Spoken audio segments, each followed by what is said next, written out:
For its opening weekend, The Heat, a comedy starring Sandra Bullock and Melissa McCarthy, came in at a strong second place at the box office and made $40 million.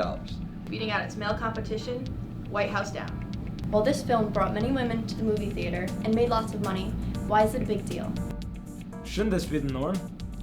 Shouldn't there be big blockbuster films starring strong female leads and female directors too? In 2013, sadly, this isn't the case. The assumption here is that female roles are all the same because there's a female involved. Again, that's a very anti-feminist notion to generalize that because it is a female playing the part, that the character, or the film somehow is delivering a specific message about a woman or about women. I think we certainly see at the beginning of film history a lot of early female film pioneers on both the business side and the performance side, and I think that is wonderful. They become very iconic, and women in very varying type of roles are very important in moving film forward, again, on a whole variety of spectrums. This is a clear gap in inequality. The way women are portrayed in film affects its female viewers. If there's an underrepresentation or misrepresentation of these roles, how will a true female perspective be shown?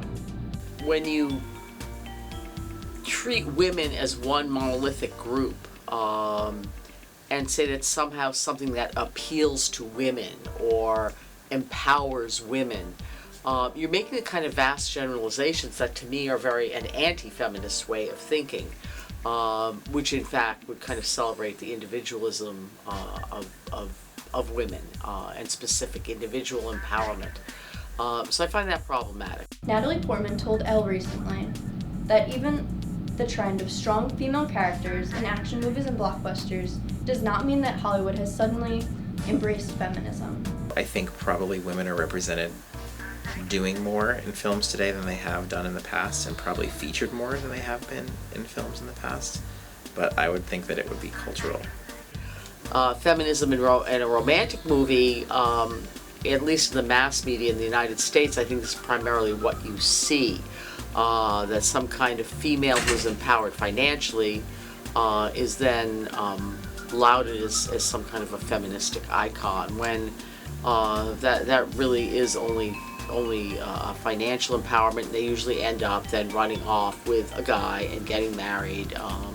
And in all our definitions of female empowerment has kind of been reduced to, well, if you have a good job, then go ahead and get married and be a wife as well, and that's okay. Portman said, fallacy in Hollywood is that if you're making a feminist story, the woman kicks ass and wins. That's not feminist, that's macho. A movie about a weak, vulnerable woman can be feminist if it shows a real person that we can empathize with. So I do not think that strong female leads have to imitate masculine roles. I think that,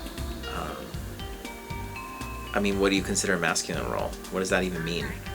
About Frances Ha, she was socially awkward. So does that make her a weak woman? I don't think so, Truth is, there's a long way to go for equality both on-screen and off-screen in the film industry. This inequality in film and media directly impacts the psyche of American youth. Support movies that celebrate diversity and strong, realistic female characters. Use your voice to adjust the Hollywood lens and give a voice to female characters on-screen and female filmmakers off-screen.